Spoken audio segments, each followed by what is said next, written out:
આટલા મોટા સાર્વજનિક જીવનમાં નરેન્દ્રભાઈ જ્યારે પરચો દાખલ કરે, લોકસભાના સભ્યના ઉમેદવારનું ફોર્મ ભરે, એ વખતે દુનિયાભરની એની પર નજર હોય કે આની સંપત્તિ શું. સરકારે જે પૈસા આપ્યા હોય જવા દો. હું બહુ વિશ્વાસ સાથે આજે આ મંચ પરથી સમગ્ર દેશને બતાવવા માંગુ છું, નરેન્દ્ર મોદીના નામે પોતાનો એક રૂમ પણ રહેવા માટે નથી, એવું પારદર્શી જીવન આવડું મોટું સાર્વજનિક જીવન. એક રૂમ નથી, ઘર છોડી દો.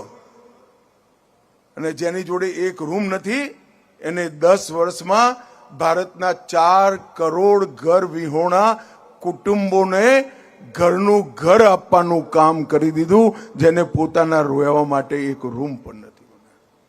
એક ભાઈએ મને મજાકમાં એટલે જ કહ્યું કે એને પોતાનો રૂમ નથી બનાવ્યો, એટલે જ આ ઘર બનાવવાની પ્રેરણા નરેન્દ્રભાઈને મળી.